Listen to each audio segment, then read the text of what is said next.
2022 is shaping up to be an absolutely insane year for blockchain technology. It's the fastest adopted technology in all recorded human history, growing about twice as fast as the internet was in 1998 at the same number of users. We've seen an explosion of new use cases in the past year alone in things like NFTs, gaming, DeFi, the metaverse. Billions of dollars are flowing in this space to fund teams that are building the next generation of blockchain applications. And all this presents an insane opportunity to acquire high-value blockchain development skills. Whether you want to change your career, break into this industry and become a highly paid blockchain developer, get a job or become a freelancer, build a lucrative blockchain app that other people use, or build your own, trading bots with crypto, DeFi, flash loans, whatever it is you want to do. I'm going to show you all the essential skills that you need in this video. I'm actually going to break it down to a roadmap, a step-by-step plan to go from zero to blockchain master, even if you've never coded before. I'm going to show you how to do that in this video as a blockchain developer myself who works with this technology on a daily basis. We're going to talk about all the questions that you need to know, like what programming languages to learn, what blockchains to use, how much money can you expect to earn, and step by step, like how do you break into this industry. So if you're new around here, hey, I'm Gregory, and on this channel, I turn you into a blockchain master. And I've compiled this huge roadmap in this video 100% for free for you on YouTube. And the only thing I ask in return is that you like this video, subscribe to this channel, and share it with other people. And if you do like what you see in this video today and you're compelled by this opportunity and you want to take the next step, then I can show you how to master blockchain step by step, start to finish over at dappuniversity.com/bootcamp. All right, so let's jump into this roadmap on how to become a highly paid blockchain developer in 2022. And I'm remaking this video because I do it every single year, and this year is really important because a lot has changed in 2021 for 2022. And this space has just leapt forward, and it's night and day different than it was a few years ago. We've seen a ton of new use cases rise to, cultural mainstream like NFTs, crypto gaming, DeFi, Web 3.0, and also the metaverse. So I'm going to update you on everything that's happened and everything that you need to know if you want to take advantage of this big opportunity. So here's a quick overview of what we're going to cover today. So we're going to talk about the opportunity for blockchain in 2022, talk about, the state of blockchain, what are people doing with it, what's the opportunity like for you as a developer, how much money can you make, what's involved in changing your career. So the skills that you must know in order to do this, like the programming languages, some actual examples of like what blockchain developers do. Then we're going to talk about a step-by-step plan to actually master blockchain from scratch, whether you're a programmer already or not. What do you do every step of the way from like knowing nothing all the way to getting your first job, building your own app, becoming a freelancer, whatever. And then finally, we're going to answer some FAQs that I get all the time, like, hey, should I learn a bunch of other programming languages before I learn blockchain? How long does it take? Do I need a computer science degree? Should you learn blockchain as your first language, and a lot more. So get comfy, grab a snack, grab a drink, whatever you need. We're going to be here a while, but I have a feeling you're going to be really glad that you took the time to watch this video, come back to it, repeat it, bookmark it, share it with your friends, because this is one of the biggest opportunities that's ever existed for people to enter into a new technology like this. All right, so let's jump into section 1. Let's quantify the opportunity for blockchain in 2022. So like I was saying before, we're talking about a technology that's getting adopted twice as fast as the internet was at about 1998 with the same number of users, 150 million users, and it's growing about twice the rate that it was back then. We've seen an explosion of use cases, which have been like NFTs, DeFi, gaming, metaverse, Web 3.0, and this presents a massive opportunity, for developers to jump into this space. So why is that? Well, all those use cases that I'm talking about, all this adoption, it's going up like crazy. And what that really generates is demand. It's just basic supply and demand economics. And that demand has grown over the past year, and I don't see it slowing down anytime soon because of that adoption. So the demand relative to the supply is insane. And these aren't even to scale drawings. It's just showing you, like, relatively speaking, what it looks like. And what happens when the supply is this low and the demand is this big, then the price of compensation for people who have these skills is huge. So we're going to see examples of that here in a minute. But another thing I'll say about this is some people will say, well, if there's this imbalance in supply and demand, and then you make a video like telling everybody how to do it, then that's just going to flood the market and you won't have this opportunity more. Well, that's not really true because the demand is growing faster than the supply of people who are coming in and learning these skills. And if everybody watched this video overnight, just learn this stuff and change their careers, it still wouldn't be enough to satisfy this demand and you'd still have the same scenario. All right, so let's talk about one of the most common questions that I get is how much can you make as a blockchain developer? So I'm going to pull up some data here and I'm actually going to analyze it, realistically with zero BS. So let's just start off with how we can get data. So I'm using a recruiting website, ziprecruiter.com, okay, and I just looked up the average blockchain developer salary. So this is data that's available to you for free. So this is $154,000 per year is the average blockchain developer salary. Now, I know that's the average, right? So let's break that down and actually think about it critically speaking. So can you expect to just learn this stuff and overnight wake up and make that kind of money?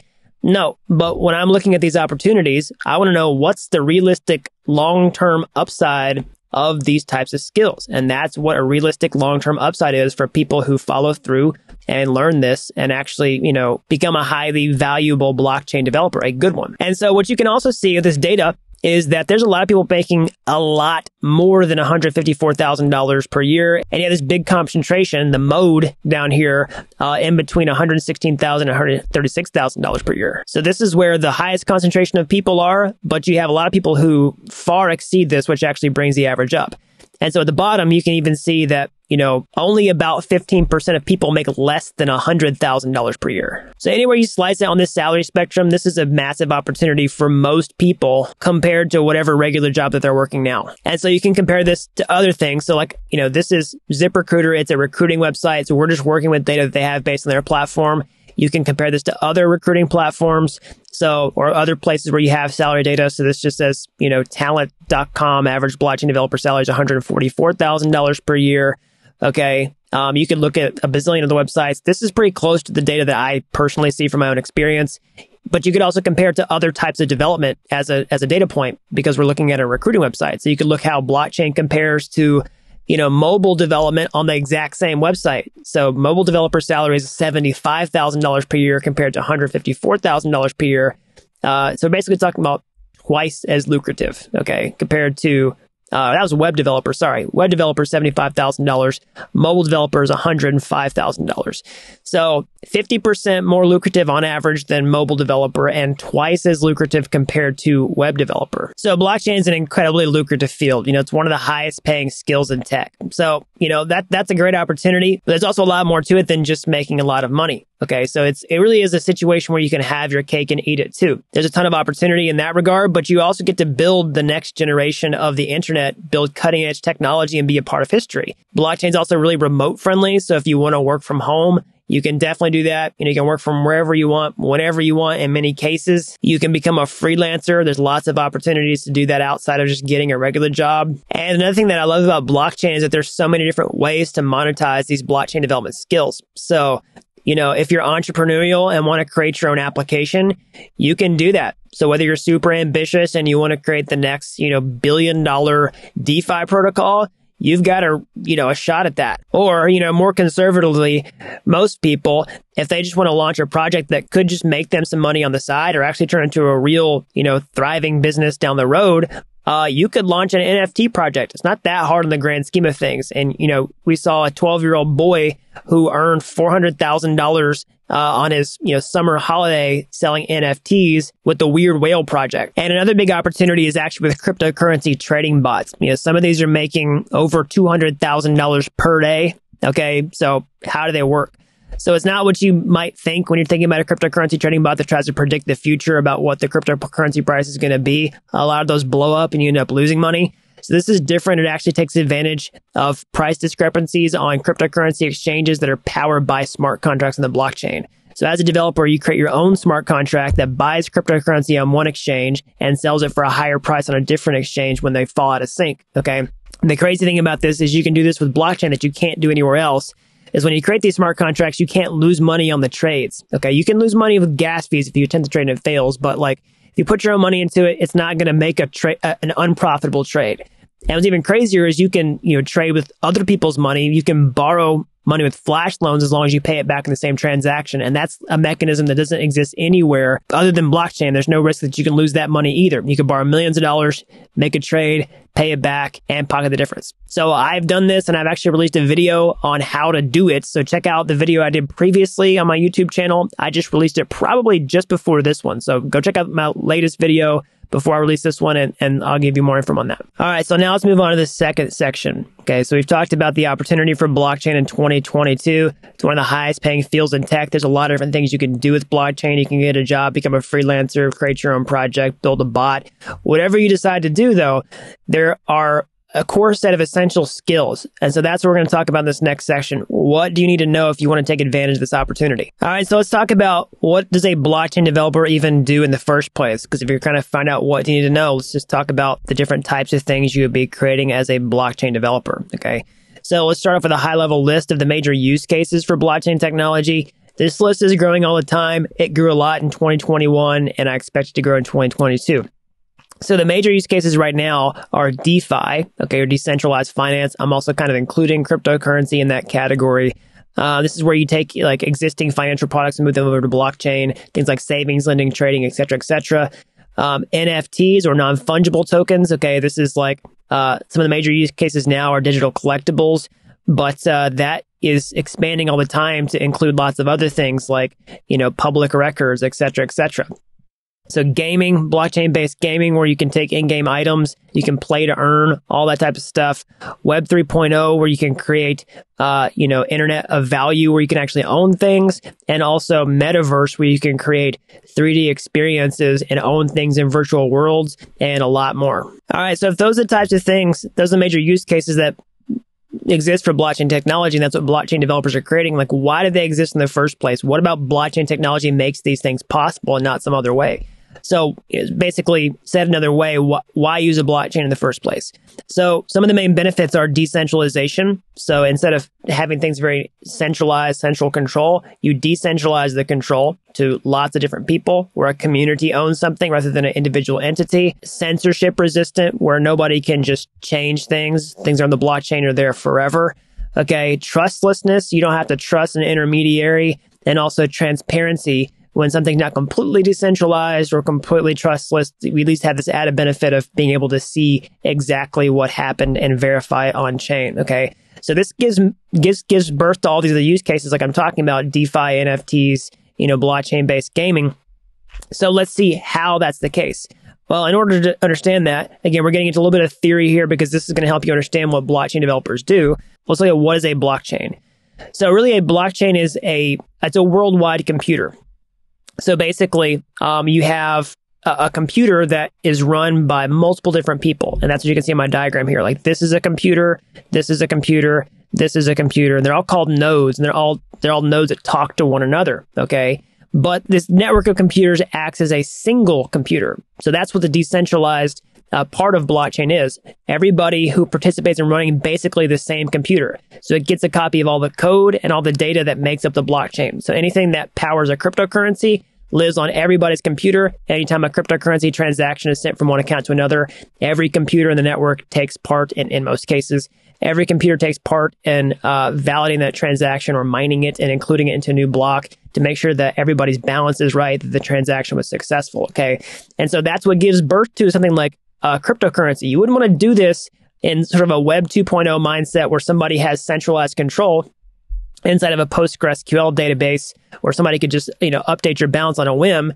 You want this public ledger out there that can't be tampered with. It's censorship resistant. It's immutable. It can't change. Data that's on the blockchain lives there forever. And that gives birth to all these other use cases that I'm talking about. And really what now enables that is smart contracts. Okay. So that's something I really want to drill in right now, smart contracts.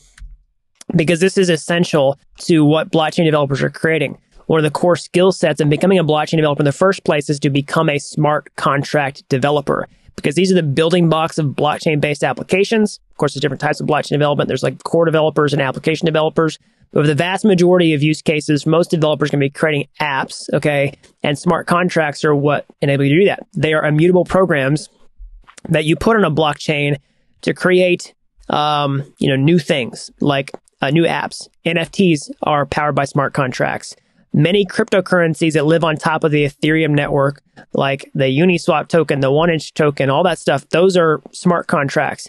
Anytime you interact with a decentralized cryptocurrency exchange, like Uniswap, for example, that's powered by smart contracts. Okay, these are the building blocks of blockchain-based applications. And that's a lot of what blockchain developers do is creating those. And so I'll briefly touch on the rest of these use cases and how, this is possible on blockchain and not any other way. So decentralized finance, you could have a savings and lending platform that's decentralized that lets people have high yield. Well, this is only possible in Web 3.0 because you have these new cryptocurrencies popping up all the time that are offering yield farming incentives. You have things like flash loans where you can borrow that money for trading, like I was talking about, with zero money down, as long as you pay back in the same transaction. You can only do that with smart contracts on blockchain. NFTs, you want to have a digital item that's actually scarce. The digital scarcity is really important. So the smart contract is responsible for, enforcing that scarcity and keeping track of who owns how many NFTs. And anytime you move one around, the smart contract takes it, it facilitates that process. And the blockchain ensures that those balances never change. And that whenever you transfer an NFT or you buy on OpenSea, whatever it is, that it's always going to work the same way twice. It's a contract. It's not going to change.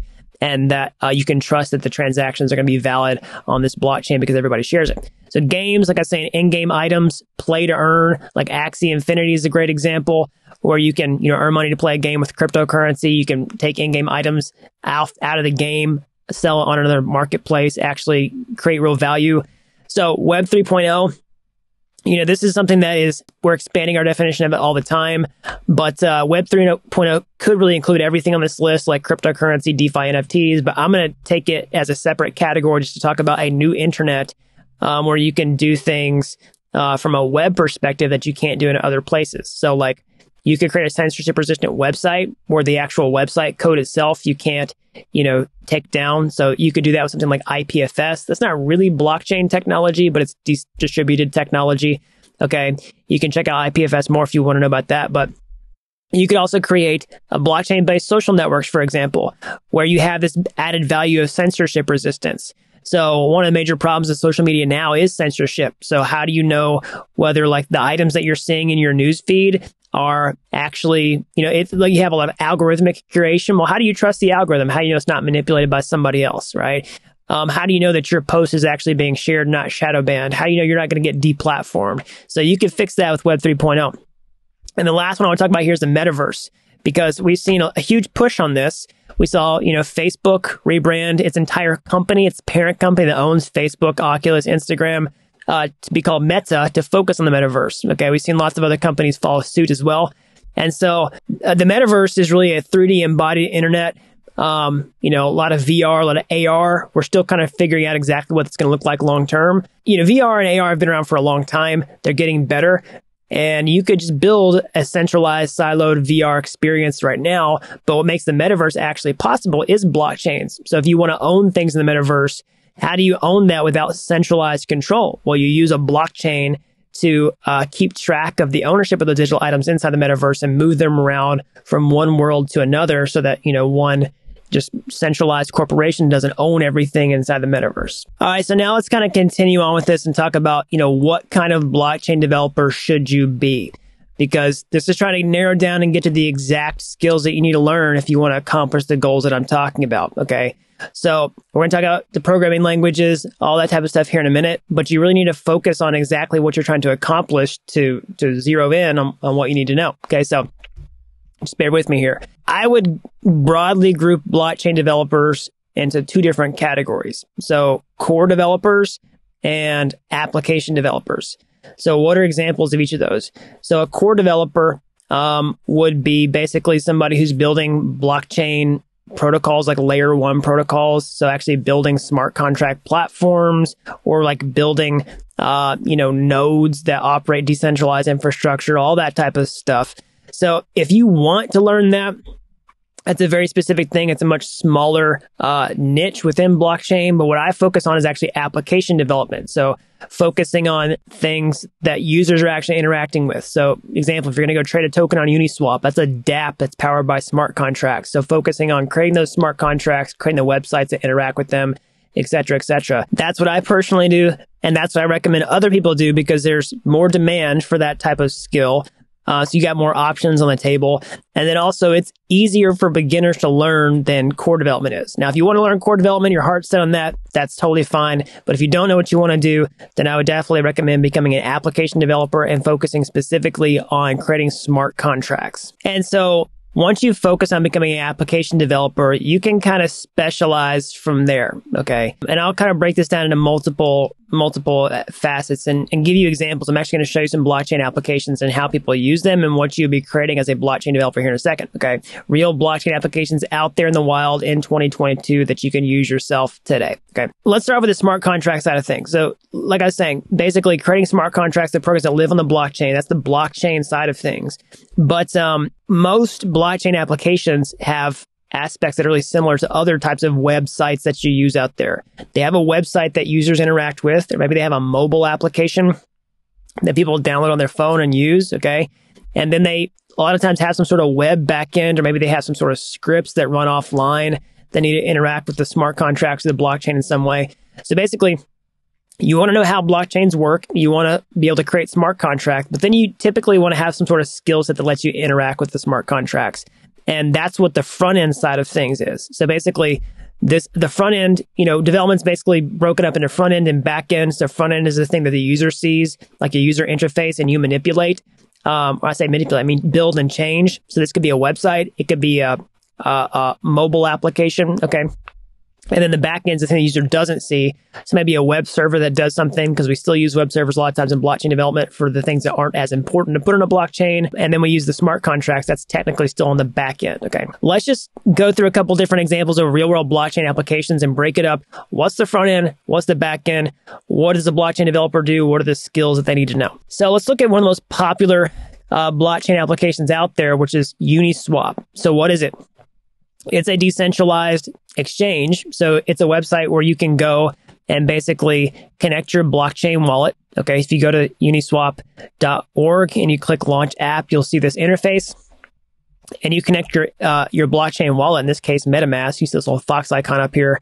And then you just tell it what cryptocurrency that you want to buy and what cryptocurrency you have. And you just click swap and then it does the trade.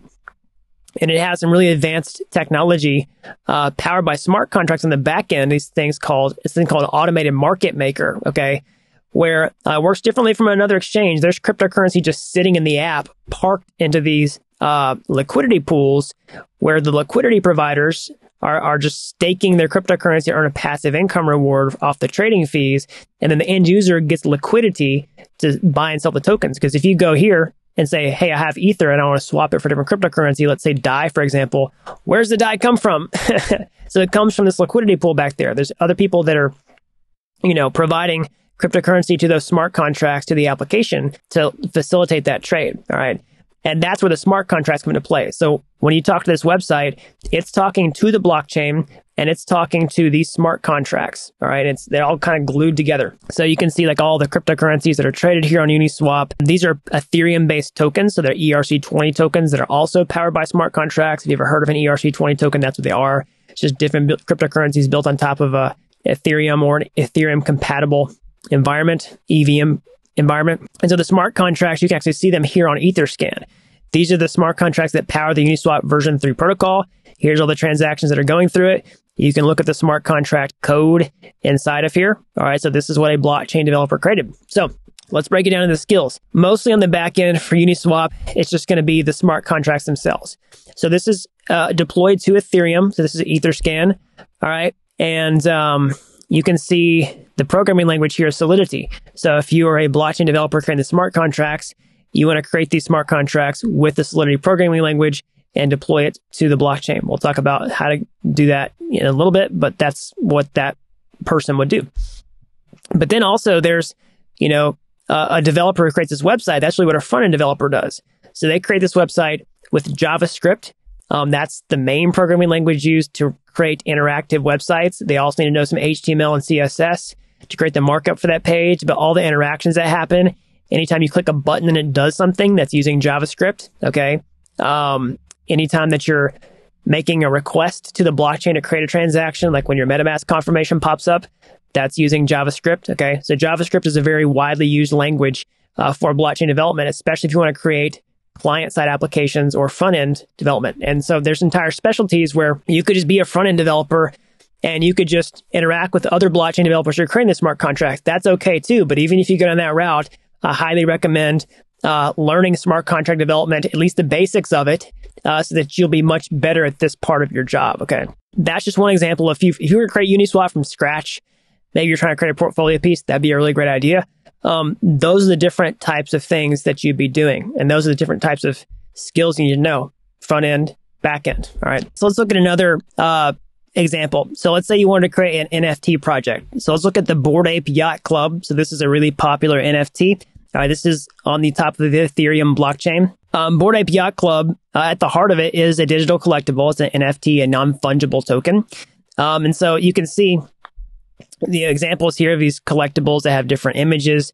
And so what is a non-fungible token in the first place? Well, basically, it's different from a cryptocurrency. It's a token, but all the tokens are worth different amounts. So a cryptocurrency doesn't matter which cryptocurrency you have. If you have the first Bitcoin that was ever mined or the last one, it doesn't matter. You can just trade them. They're worth the same. But NFTs or non-fungible tokens, different tokens might be worth different amounts. So this ape right here might be more valuable than this ape. All right. And so how do you know how valuable they are? Well, the market really decides. And so you might see that on a website like OpenSea. You can go look at a collection and they'll tell you, how much each one's worth. So we can just look up right now, Bored Ape Yacht Club. And we can see, different examples here. So this one's worth, this much, 39 ETH, 40 ETH. So there's a hierarchy in how much each of these are worth. So what if you wanted to create one? Okay. So you need a couple different things. The back end side mostly is going to be with smart contracts, like I was talking about before. You can see the Bored Ape Yacht Club contract here on Etherscan. Okay. So you need to create that smart contract with Solidity. That's the programming language you need to know. So the cool thing about NFTs is a lot of them work really kind of the same way. Okay. They use a standard called the ERC 721 standard. So in many cases, you could just copy and paste a different contract and change it and customize it for yourself. All right. And so what you would do is you'd create your own unique artwork.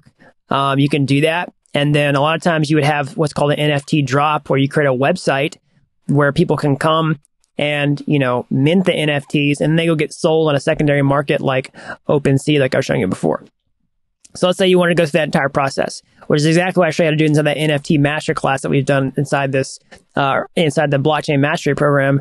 So basically, you need the smart contracts. You need a website to do the NFT drop. So you would create a website in JavaScript, and then anytime you click the mint button, that would use a library like Web3.js or Ethers.js to talk to the blockchain and do that transaction. Okay, so those are different types of skills you need to know. And then inside that smart contract, maybe in a different smart contract, you would want that mint functionality that creates a new NFT from scratch. You'd start from zero and create a new one anytime someone's minted until you hit the supply cap, which in many cases is like 10,000 NFTs. So the last thing I'll talk about is the image, the artwork. So you need to create the custom artwork, but where does it go? Because you don't really want to put pictures on a blockchain. It's just not scalable and it's going to be too expensive. In many cases, it won't work at all. So those images typically live on top of something called IPFS, which is the interplanetary file system. This is not a blockchain, but it's a distributed censorship-resistant network of files. So you have nodes that talk to one another that store files redundantly, okay? And in many cases, the NFTs just have a link inside of them that points to IPFS that can fetch that image and then render it out on the page. So when you're looking at like your NFT inside your blockchain wallet after you've purchased it, it's pulling that image in from IPFS.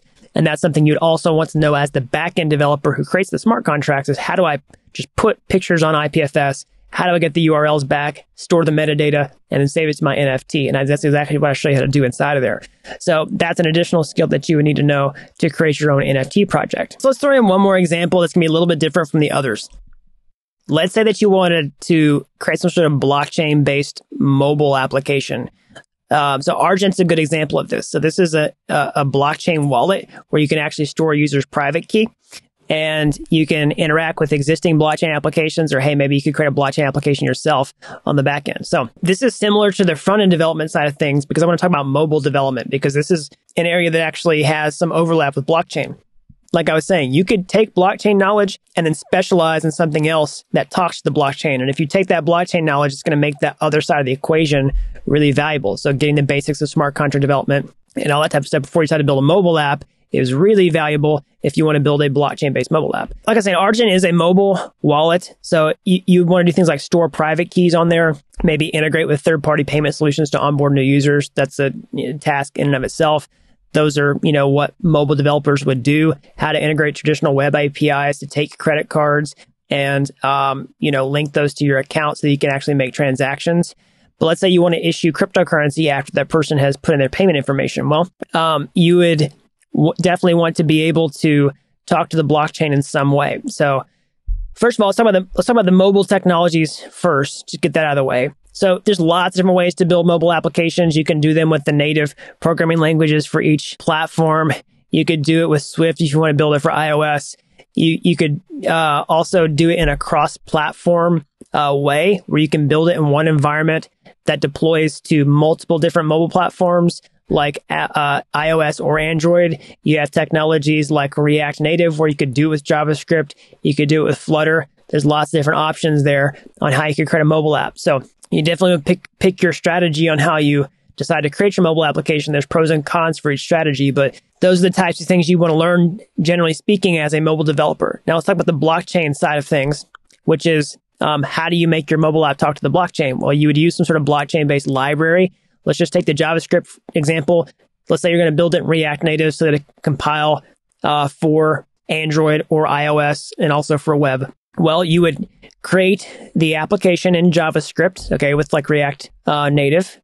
And then you would use some sort of blockchain-based library like Ethers.js or Web3.js to make those transactions to the blockchain, store the user's private key on the device in a secure encrypted way, and then also fetch information back from the blockchain just like that. All right, so that's an overview of what blockchain developers do, or the types of things you might do if you learn blockchain and actually build something for real. So now let's look at, if you're going to do any of those things, I'm going to answer two questions at the same time. Basically, like, what programming languages do you need to know? I already talked about some of them, but I'm going to talk about it in the same time with this question about which blockchain should I use, because you might look at a list of all the technologies out there and be pretty overwhelmed. Okay, so I'm going to give you some options and then also give you sort of my opinionated stance on this here in a second. So let's start off with the main programming languages that I see demand for in the marketplace, and talk about which ones you should learn based upon your goals. And then, like I said before, kind of offer you an opinion. If you don't know where to start, you just want somebody to tell you what to do, I'll tell you what to do. Okay, so let's look at the main ones out there. So by far, there is massive demand for the Solidity programming language to create smart contracts. Okay. And the cool thing about this is it's compatible with lots of different blockchains. It primarily works on Ethereum. That's what it was created for in the first place. We have all these EVM compatible chains. That's the Ethereum virtual machine. We have lots of blockchains that run those. So if you learn Solidity, you can create smart contracts for multiple different blockchains like Polygon, Binance Smart Chain, Avalanche, Phantom, and a lot more. Okay, so there's that's the main one for backend smart contracts. Now there's some others for backend smart contracts like Rust, okay, C++, okay. So these two right here are growing popularity with the Solana ecosystem. Okay, so if you want to learn Solana development and you want to learn smart contracts, then these would be great languages to learn for that as well. So let's go beyond just the smart contracts and talk about, other things you would be doing as a blockchain developer. If you don't know what to do, my next suggestion is that you learn JavaScript. So why is that? Because it's the most versatile language that you can learn in addition to Solidity to enhance what you'd be doing with blockchain. Because in many cases, you're going to have to create something where the user can see what they're doing with a smart contract. Even if you don't do that for your job, like as you're learning, you're going to want to do that. JavaScript's going to be a programming language that you can use to do that much better than you could do with something like Python, for example. Okay, JavaScript's also going to let you do general purpose tasks with your blockchain-based applications, like write tests for them, write scripts for them. It's a great general purpose language that covers a lot of the other bases that, Solidity does not. So my number one recommendation, if you watch this video, you don't know what to do, start with Solidity. That's the most important thing, and then learn JavaScript as you go to cover all the other bases. Now let's talk about cases where you might want to learn the other things. If you're, dead set on learning Solana development, you definitely want to focus on this Rust and C. track. Okay. And if you're talking about, let's just say, other than that, let's say you really want to focus on back-end development and advanced scripting, then Python would be a really good way to go as well. Okay. But that's if you're sort of already convinced that that's the route you want to go down, then I recommend doing that. I mean, worst case scenario, you can always start with this stuff and then learn the basics and then transition to something else later. But if you're starting from scratch, Solidity first, JavaScript is my second recommendation. Okay. So you can also use JavaScript to create mobile applications like I was talking about with React Native if you want to do that. So let's get into the second thing, which is which blockchain should I use? Because this is going to be highly, highly, highly relevant to this question about what programming language should I use. Like I was saying before, there are lots of different blockchains that fall into different categories that are popping up all the time. Primarily, we're talking about EVM compatible blockchains and others. Okay. So the EVM camp is based upon the Ethereum virtual machine. So this is a thing that makes code work on the Ethereum platform. And like I was saying before, there are lots of other blockchains that implement the EVM, things like Polygon, Binance Smart Chain, Avalanche, and others. Okay. So if you learn Solidity, then you can deploy smart contracts in these environments. And the really important one, in my opinion, is Ethereum. So this is the developer ecosystem with the most developers, the most tools. And it's been around for a really long time. Okay. So I started on Ethereum back in 2017. So it's been around for a long time. The tooling has gotten a lot better. It's more mature. So why is this really important for beginners? Because you could make the bet and try to learn something else, like I was saying, Solana, maybe something else where it fundamentally works differently. But let me tell you a huge benefit to learning something like Solidity, in addition to you can run it on multiple different blockchains. If you develop for Ethereum, it works on other stuff. But if you develop for Ethereum, you're also going to be among a big network of other people who are doing the same thing. So if you get stuck and you need help, it's a lot easier to find help trying to fix an Ethereum application. If you are trying to get a job, there's huge demand for Ethereum development and Ethereum developers. Okay. There is for other stuff too, but they don't have the same longevity as the Ethereum ecosystem does. And Ethereum has a bright roadmap ahead of it too. I think some of these other blockchains do too. But if I were starting over from scratch, me personally, what would I do? That's what I would start with. The other big benefit for Solidity is that it is an easier programming language to learn for beginners than something like Rust, okay? Because it's a more high-level programming language. If you're going to go on the Rust track, it's going to be a lot harder for beginners to learn, in my opinion, in my experience, and watching other people do this, okay? And lastly, I'll talk about an objection that a lot of people have when they come to the Ethereum ecosystem. They say, hey, ETH's never going to work. The gas fees are too high. It's too slow. It's too expensive to use. And I think that we have to wait for Ethereum 2.0 to ship in order for that problem to be made better. Well, the truth is ETH 2.0 is not going to fix that problem, really. So that's the bad news. But the good news is you don't have to wait for ETH 2.0 to fix that problem. And we can fix it now with layer 2 scaling solutions. So this is where you create a second environment on top of the layer 1 Ethereum blockchain where you can do a lot of the transactions that take advantage of the underlying security and decentralization of Ethereum itself. So you can see that here. Let's just see here with stuff like Arbitrum Optimism, ZK Sync. These are layer 2 scaling solutions. You can check on a website like l2beat.com to see all the different layer 2s that are out there. So the good news is in many cases, a lot of these general purpose layer 2s are EVM compatible. So if you write Solidity smart contracts for Ethereum on layer 1, you can just move them up to a layer 2 with basically no code changes. Okay. So if you learn Solidity for Ethereum, you can put it on Ethereum layer 2. You can put it on any of the EVM compatible blockchains, like I was saying, Polygon, Binance Smart Chain, Avalanche, et cetera, Phantom. It's going to be an easier programming language for most beginners to learn, huge network effect to developers if you get stuck, and a bright future ahead of it. Now, I'm not saying these other things don't also have a bright future ahead of it, but for now, in 2022, you might get stuck in a problem that you can't get yourself out of as a beginner with some of these harder programming languages with smaller developer communities with less of a certain future than these other things, in my opinion. If you're a beginner and you go to that track, which if you don't know what you want to do, that's what I could recommend, basically going down the Ethereum development track, because that can translate to lots of other stuff. At the end of the day, if you change your mind and you want to learn something else later, it's going to be a lot easier for you to learn the second thing, because they work in a very similar way. You just got to learn how the basics work underneath the hood. So let's look at an overview of the Ethereum development ecosystem. This is basically what to learn. All right. And we're going to talk about how to learn it in a minute, how to actually put all this stuff together. But we'll just start off with what to learn. So definitely Solidity, programming language for writing smart contracts. So Solidity is a pretty beginner-friendly language. It's influenced by C++, Python, and JavaScript. It reads a lot like these things. It gets compiled and run on the Ethereum virtual machine or the EVM like I was talking about before.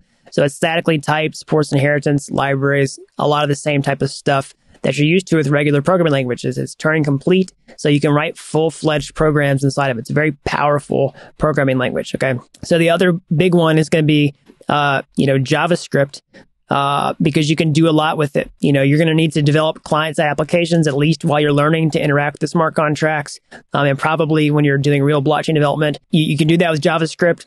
And you can also do other general purpose tasks like write tests for your smart contracts. So that's really important. Whenever you're creating smart contracts, you want to make sure the code works before you push it out to the network. You can write scripts that interact with the smart contracts inside a development environment or out there in the real world on a live blockchain. So those are the main programming languages that I recommend. And those are the main programming languages for the Ethereum ecosystem, all right? So let's talk about frameworks. So what is a framework in the first place? Well, a framework is really just a set of tools on your computer that like organizes your blockchain projects. So if you're creating a smart contract, it gives you a bunch of tools so you don't have to do things over and over and over again from scratch by hand. So if you want to create a smart contract, it's really easy to do it with a framework.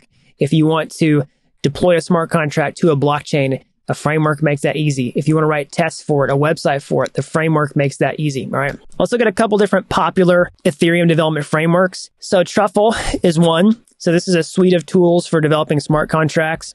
It basically lets you organize blockchain projects on your computer, do everything I just talked about. It also has Ganache, which is a one-click blockchain. So if you want to develop blockchain on your computer, you just spin up Ganache and you can just, create smart contracts without spending any real money. You can get free cryptocurrency on their accounts, not worth anything, but you can just test it out, right?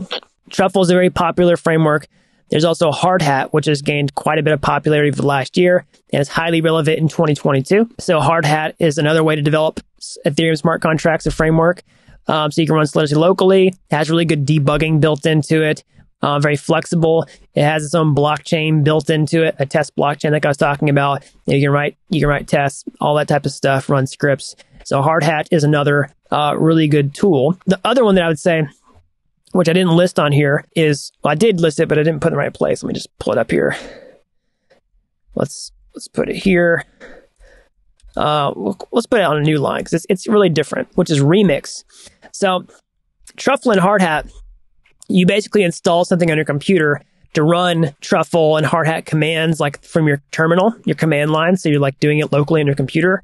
But if you want to do everything in your browser, then you can use Remix. So Remix is an online IDE that lets you basically create smart contracts, okay, inside of your Solidity. So you can see that. Here's a voting contract. You can do everything in your browser. It gives you a test blockchain to test things out in. You can plug your MetaMask wallet in and deploy the smart contract live to the blockchain, okay? Can't really build a website in here as far as I know. So it's not as powerful as something like, running Hardhat or Truffle on your computer. But for a lot of things, Remix is a really cool tool that you definitely want to know about in the Ethereum ecosystem. All right, so now let's talk about some JavaScript libraries that you need to know if you're going to create blockchain-based applications. So two really popular ones are Web3.js and Ethers.js. So I'm going to talk about those in a second, but let's explain the function of what they do, okay? Well, let's go back and look at the apps that I showed you a minute ago, like Uniswap, for example. So we talked about Uniswap in that previous section, so go check that out if you haven't seen that already. So, Uniswap's one of the most popular applications on the blockchain where you can swap tokens with this website. It talks to smart contracts. But, if you're going to create this front-end application, you're going to create it in JavaScript, maybe something like React.js. We'll talk about that in a minute. But basically, this website is not going to talk to the blockchain out of the box. So if you just created a website, it doesn't know how to talk to the blockchain. It just knows how to talk to the internet, basically, in a very simple way. So how do you get it to talk to the blockchain? How do you effectively turn this application into a blockchain application? Well, that's exactly what Web3.js and Ethers.js do. So Web3.js basically just turns your application into a blockchain application. It lets you connect to the blockchain. It lets you talk to smart contracts, create transactions with them, fetch your balance from the blockchain, see how many NFTs somebody owns, see how much cryptocurrency somebody owns. If you're going to do all that type of stuff, that's exactly what you use Web3.js for. This has like a Python version of it. So if you're learning Python, you can use the Web3 version for Python. There's different Web3 forks for other environments, like Solana has a Web3 API, all that type of stuff. So another really popular one that's gained a lot of popularity over the past year or so, that's also highly relevant for 2022 is Ethers.js. Okay. So Ethers basically does the same thing that Web3.js does. It just works differently. It has a different philosophy for doing things. It has a different footprint in terms of the library. It's built differently. Some people prefer Ethers over Web3. At the end of the day, it doesn't really matter as long as you can get it to do what you want it to do. You can check out the Ethers documentation here. One thing I'll note here, though, is that Truffle basically uses Web3 underneath the hood by default. So if you're spinning up a new Truffle project, it's going to automatically connect with Web3. If you are using a hard hat-based project, then Ethers is going to be the library of choice there. So these kind of tend to ideologically fall in line with whatever framework you decide to use. Okay. So the next thing I'll talk about is a blockchain wallet. So MetaMask is by far the most popular. So if you see this, Fox icon in the top right-hand corner of my browser, when I look at Uniswap, you need this to connect to any blockchain website. So what this does is it lets you hold cryptocurrency in your wallet, but it also lets you interact with blockchain-based applications. If you're going to use Uniswap, you have to have MetaMask installed in order to use it. Similarly, we talked about how, Web3.js and Ethers.js turn your application into a blockchain application, or it turns your website into a blockchain website. That's on the developer side of things. So on the user side of things, most web browsers don't support connection to the blockchain out of the box, and that's really what you need MetaMask for. So just like these things turn your website into a blockchain website, MetaMask turns your web browser into a blockchain browser. That's what it's for, and you need it in order to use these websites. If you're going to get involved in the Ethereum ecosystem, and like I said, this supports lots of other blockchains. You can connect to Polygon, Avalanche, and a lot more.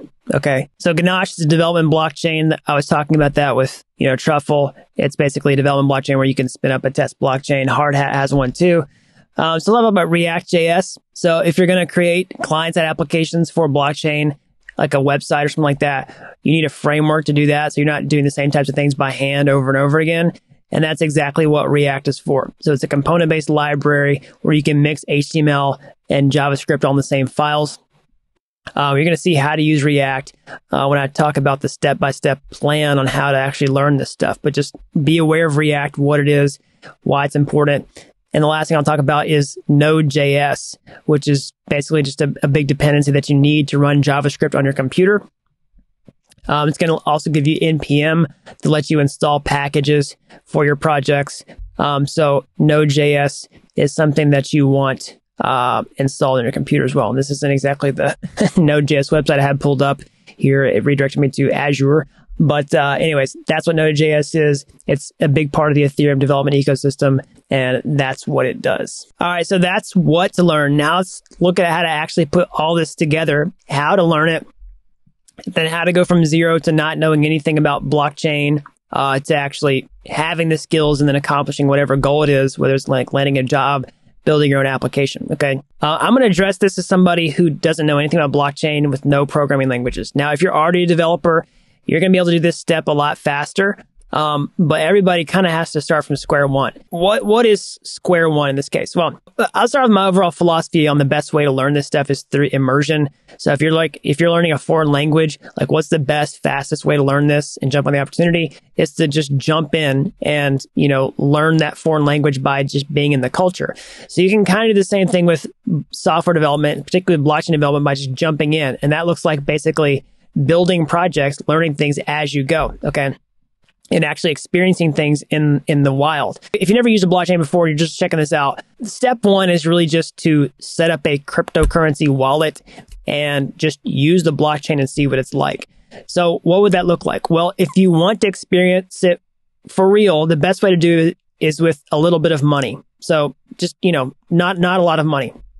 You don't want to because you might lose this money. You might mess up, okay?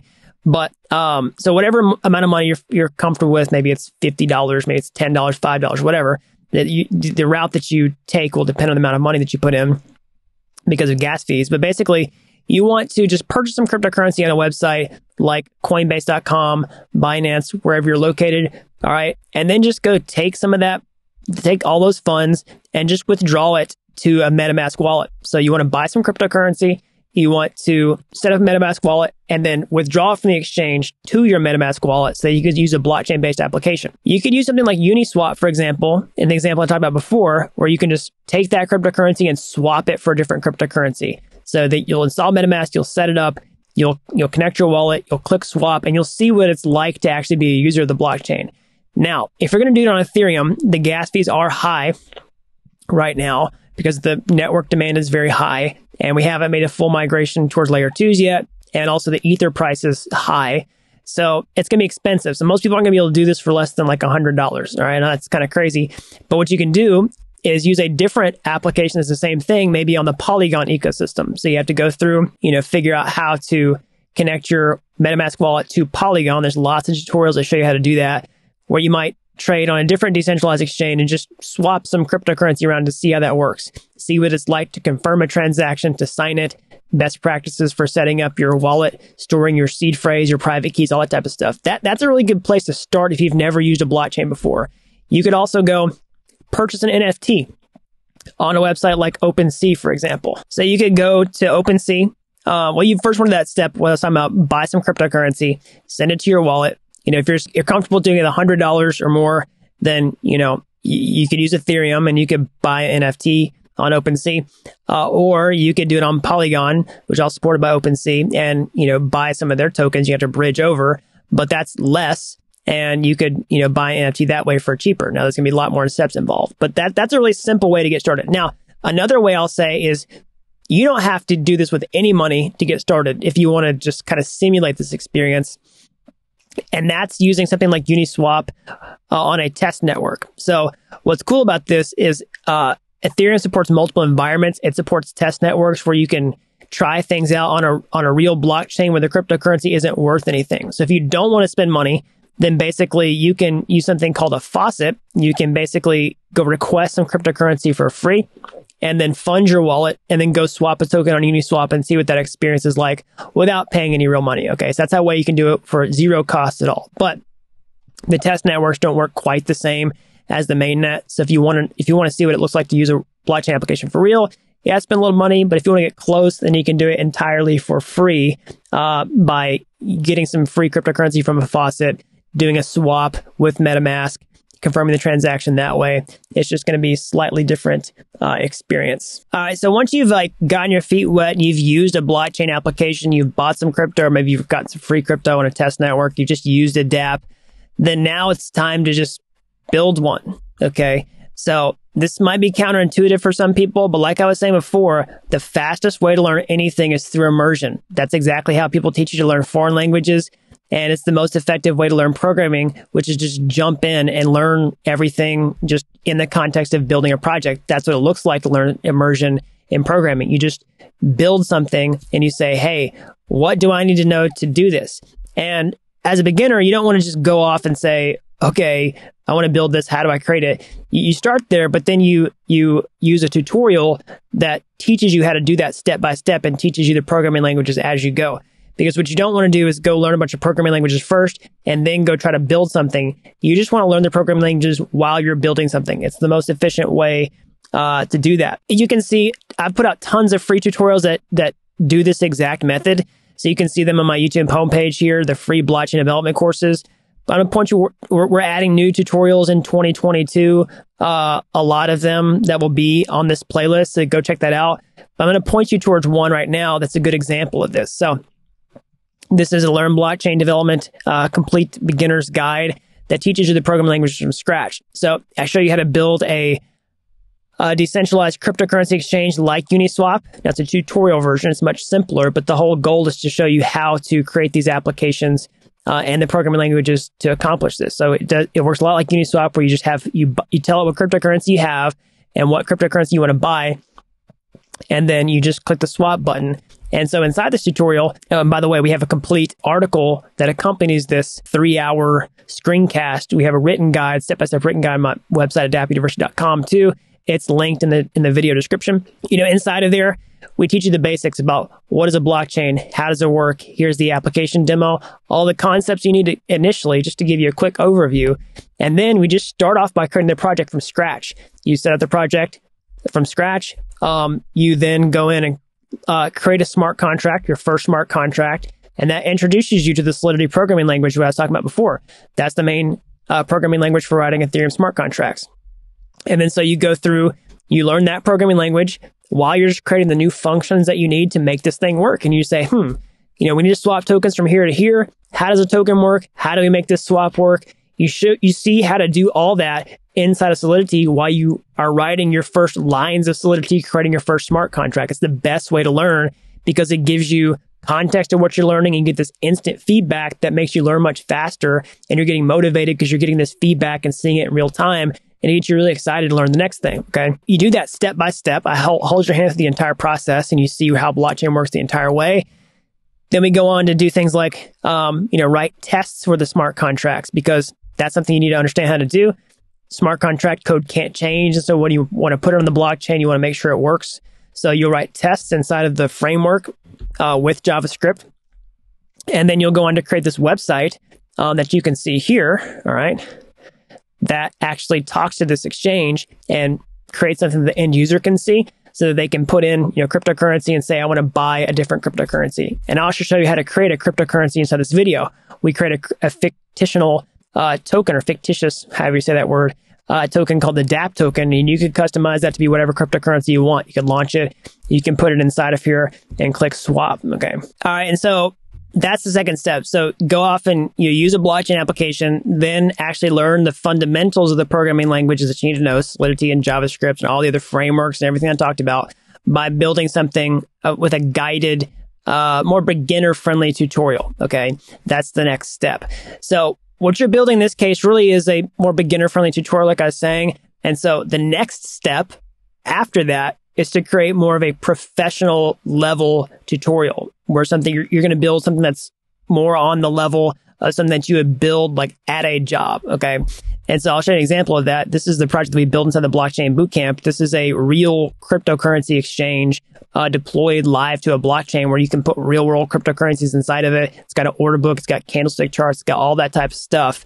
And people can use this deployed live to the web, and you can take this and show it to employers.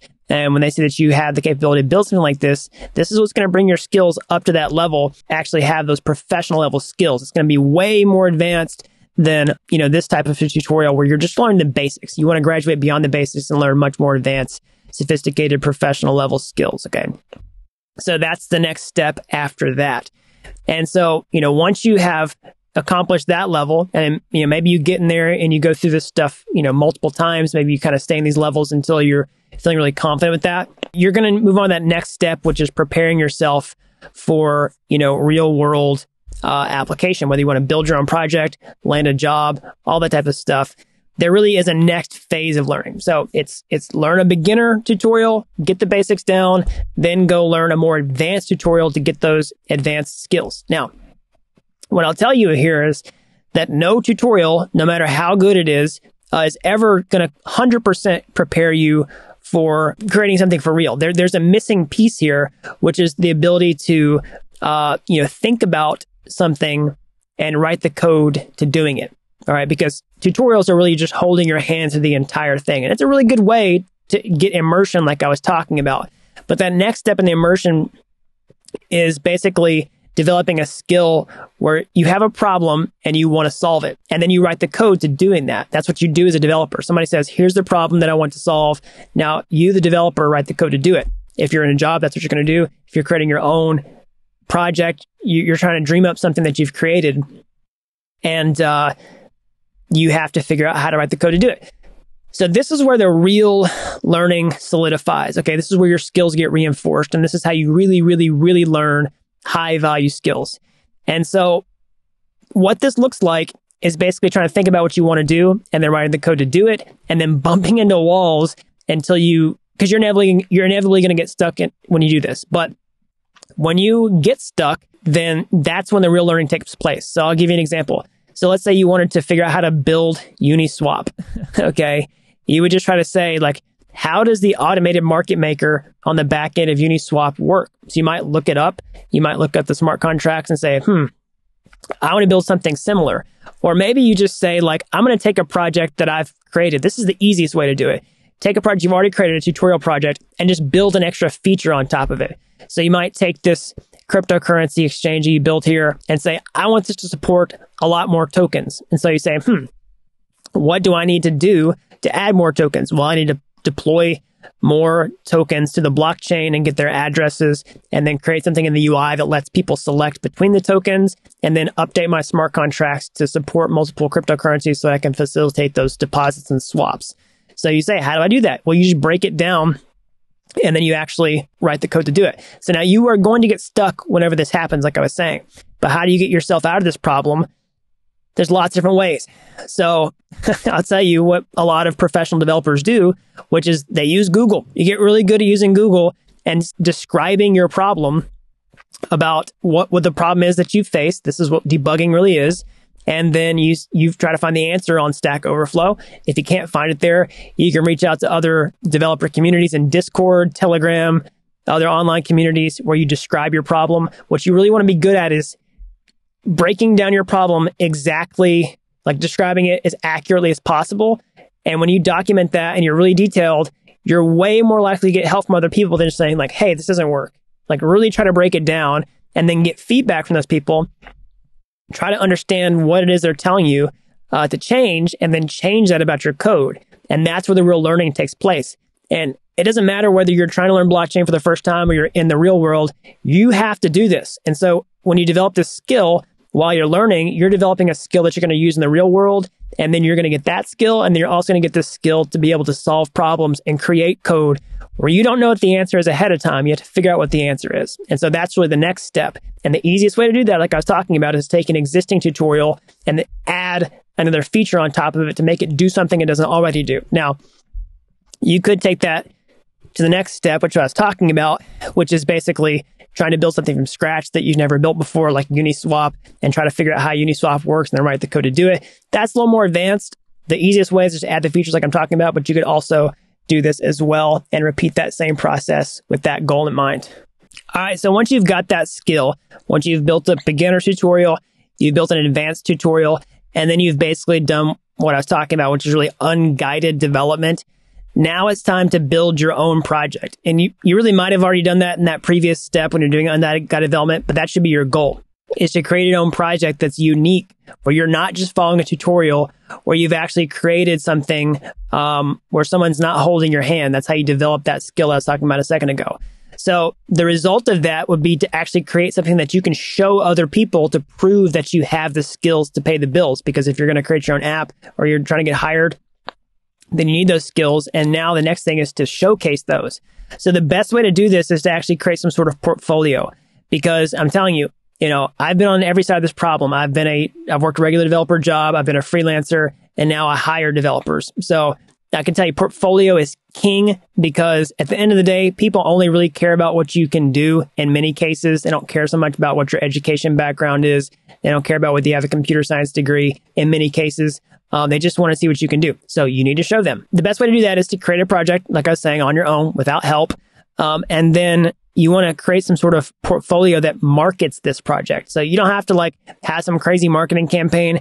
In the very least, this looks like a website where you can just use a template. You can see 14 best web developer portfolios to get inspiration, and then create a website that just says who you are. It's like your resume, the relevant details, but how to contact you. But the main thing is, here's what I can do. Okay, you want to showcase your portfolio. You want them to have some nice visual graphics about what your project is and what you built. You want to document how you did that project. You want to basically open source the code for that project on GitHub so people can see the code that you personally wrote. Okay, and put all that on this website and how to contact you. All right, and you need that out there because it's going to help you stand out. Okay, so there's lots of that's the essential next step. So once you have that real world project It's out there deployed live to the web. You actually want to put it on a blockchain. It can be a test network. You don't have to pay any real money to do it. You want to deploy the front end website to live web, link it to your portfolio website, which should also be there live on the web, where you can just send a link to somebody else, say, hey, here's what I can do. And your portfolio sales landing page is your sales page for you and what you can do. Your next step is to start applying for jobs. How you can do this, there's different ways. The easiest way to get started is to just use job posting websites. So there are general purpose websites like Indeed.com, where you can apply for lots of different types of jobs. Where you can look for a blockchain job specifically. A lot of people use Indeed. You can look at similar websites like Indeed, like Monster.com. There's lots of other websites. If you just Google job website, you'll be able to find those. And there will be blockchain specific jobs in many cases. But you need that portfolio in place, because even if you don't, you definitely want to link to it in your application. A lot of people are going to ask for a resume.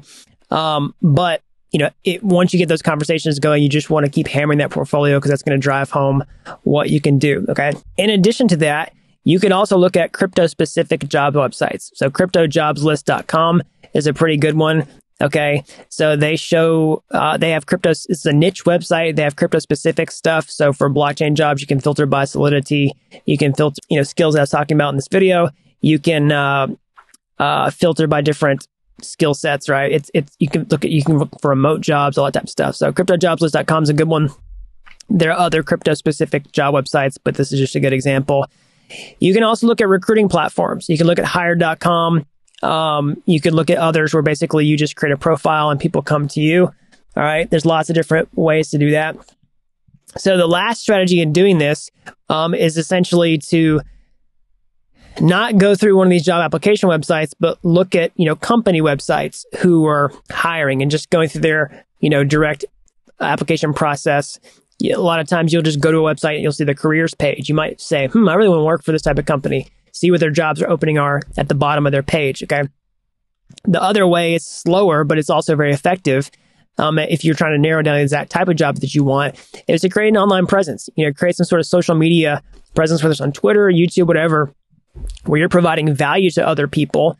Okay. Where you're talking about what you're doing.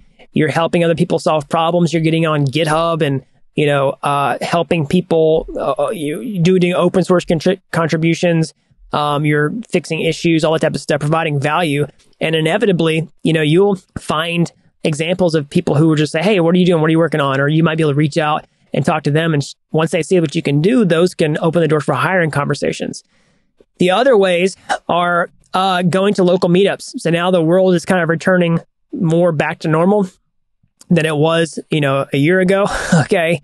And so you might be able to go to local meetups where you can just go find other people who are doing blockchain and then just say, hey, I'm a developer. This is what I can do.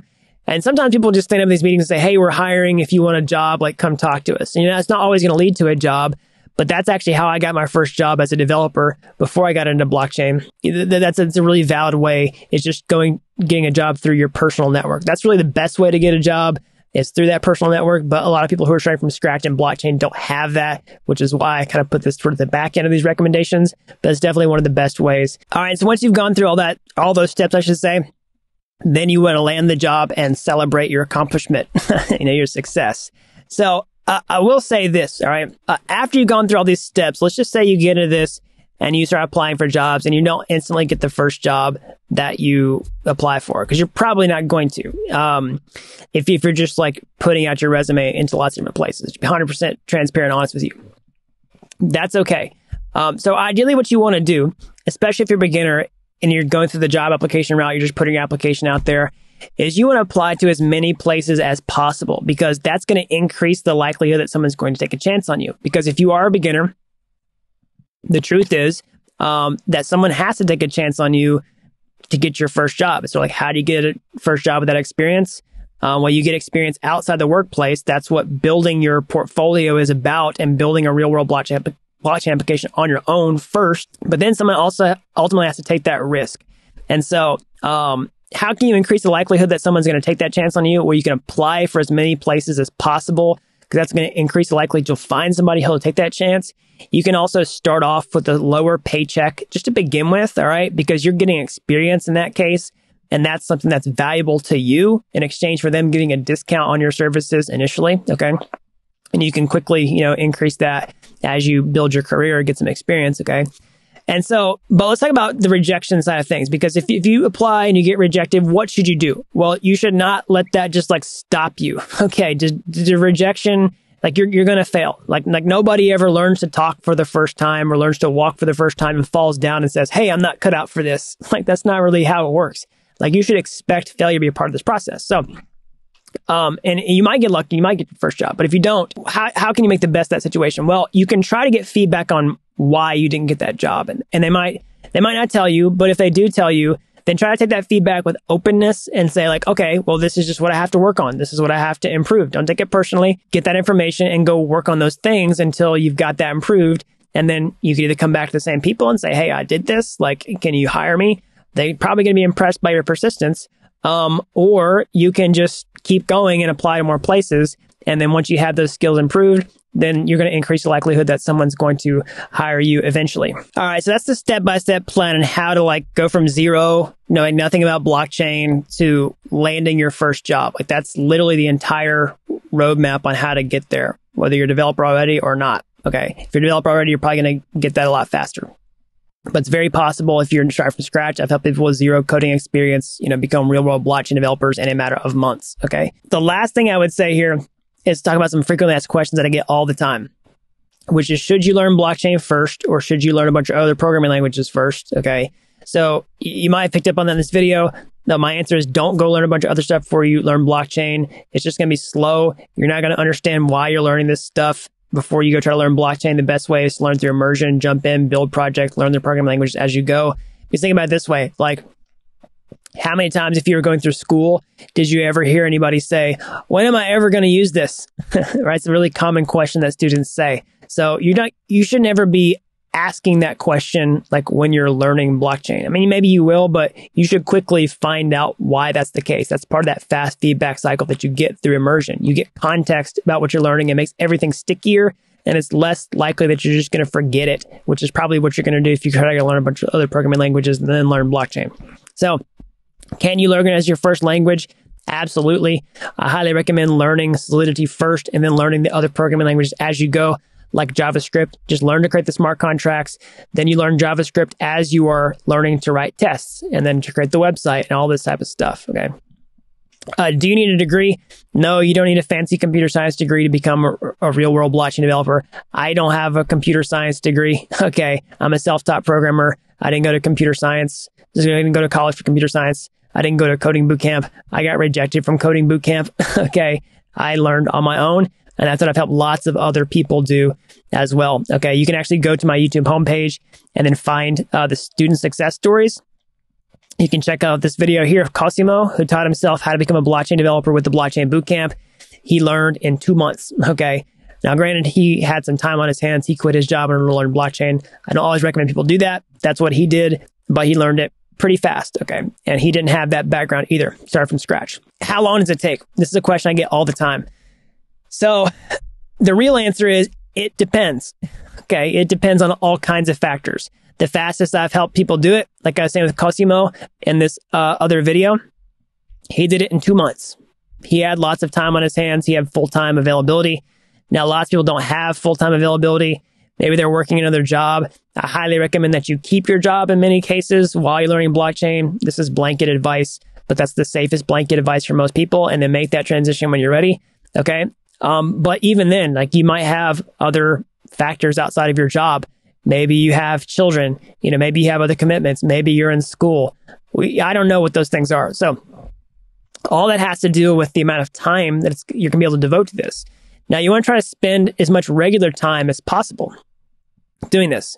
Okay. So without knowing your situation, without knowing any of these types of things, I always tell people to just have a goal of 1 year to make the transition. Okay. And that's not saying that after a year, you're going to be like the most hotshot developer. It just means you're going to be at that place where you can, actually someone could take a chance on you. You could probably do it faster than that, but blanket advice is 1 year. So why is this?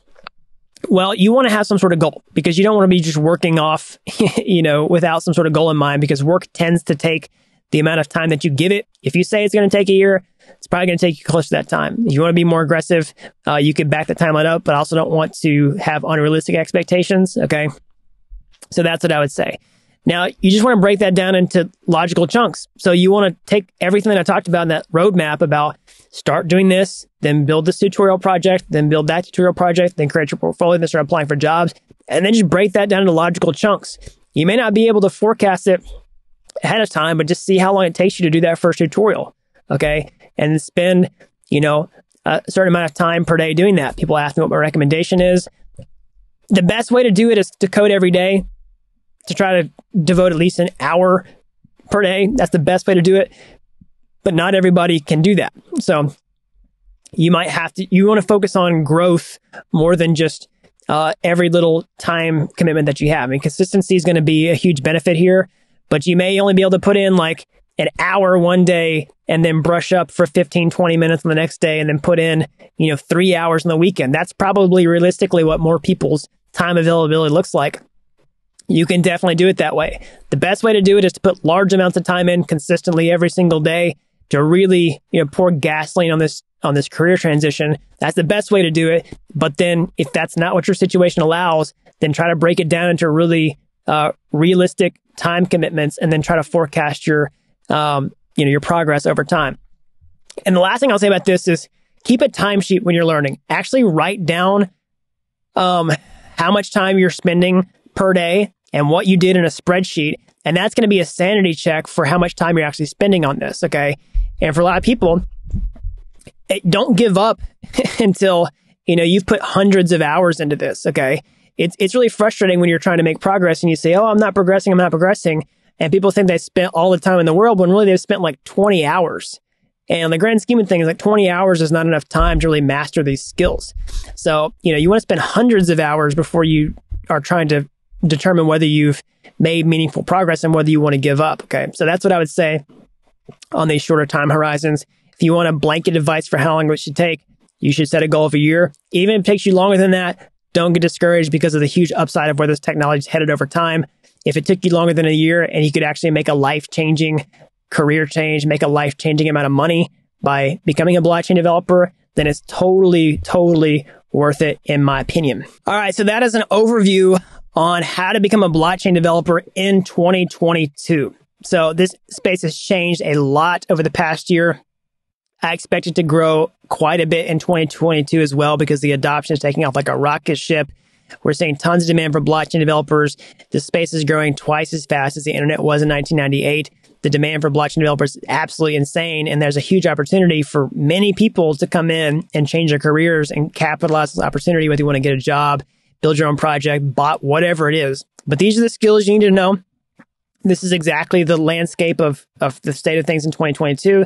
This is the step-by-step plan on how to learn all this stuff and an actionable guide on how to get forward and all the resources that you need. So I really hope that you like this video. If you resonate with everything that I've talked about in this video and you like this and you want to take the next step, well, first of all, make sure you smash the like button down below, subscribe to this channel. That really helps these videos out so that more people can learn about blockchain. But if you want to take the next step and actually, you've done some of these guided tutorials, you want to build that more professional level tutorial that you can use to customize for your portfolio, then I can show you how to do that step by step over at dappuniversity.com/bootcamp. Again, you don't have to be an expert to get started today. Like I was showing in that video with Cosimo, I've helped people become real world blockchain developers in a matter of months. So that's all I've got. And until next time, thanks for watching Dapp University.